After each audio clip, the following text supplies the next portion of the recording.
Bonjour, bienvenue pour cette nouvelle vidéo. Celle-ci va conclure la semaine consacrée à la créativité. Et on va en profiter pour faire un espèce de petit bilan sur tout ce que chacun de nous avons créé dans nos vies au cours des dernières semaines.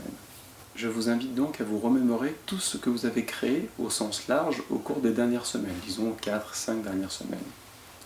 Pour chacune de ces choses, essayez de voir quelle est l'attitude que vous avez mis en œuvre, quelle est ou la posture ou l'état d'esprit, quelles sont les ressources internes, c'est-à-dire en vous, ou externes, dans le monde qui vous entoure, que ce soit des personnes, des objets, des ressources matérielles.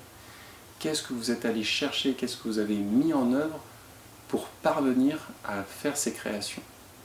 Toutes ces choses que vous avez énumérées, ce sont vos atouts, des appuis pour exprimer votre créativité.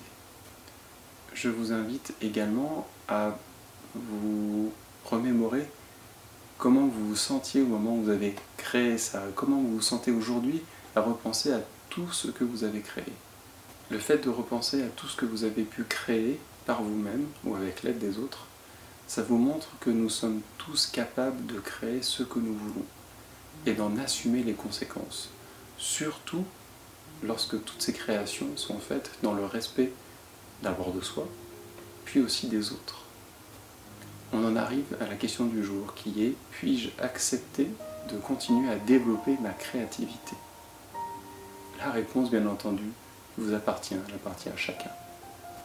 Je vous disais que pour faire ce bilan et pouvoir répondre à la question du jour, il était intéressant de regarder un petit peu au cours des dernières semaines quelles sont les créations que chacun de nous a réalisées. Je vais prendre quelques-uns des exemples qui me concernent pour vous montrer que ça peut être relativement large et vaste. Il ne s'agit pas forcément de grandes créations. La première qui m'est venue, c'est le fait de préparer le repas chaque jour. C'est une création chaque jour parce que voilà, j'achète globalement que des produits de base, en tout cas très peu transformés. Et chaque jour, je prépare un repas à partir de ça. Voilà, c'est une création quotidienne qui peut paraître anodine pour beaucoup, et pourtant, c'est bien une création. Qu'ai-je créé d'autre? Dans le cadre de mon travail, au-delà des missions strictes qui me sont confiées, j'ai créé récemment quelques outils qui permettent de fiabiliser des contrôles, des calculs, etc.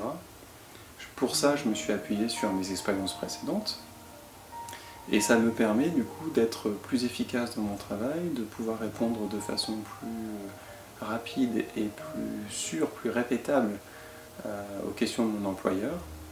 Et ça permet aussi de confier ces missions de contrôle à d'autres personnes. Ayant créé l'outil, d'autres personnes peuvent l'utiliser, s'en inspirer, etc. Et du coup, je suis assez content de ça parce que ça permet de partager, faciliter le travail, le mien, celui de mon employeur, celui de mes collègues. Et donc ça me plaît bien aussi. On en revient à la question du jour qui est: puis-je décider de continuer à développer davantage ma créativité? Oui, je peux le décider, et oui, je décide de le faire. Et surtout, je décide de le faire dans tous les domaines de ma vie. Il y a des domaines dans lesquels je me sens plus créatif que d'autres, et j'aimerais que cette créativité, en fait, s'étende à tout.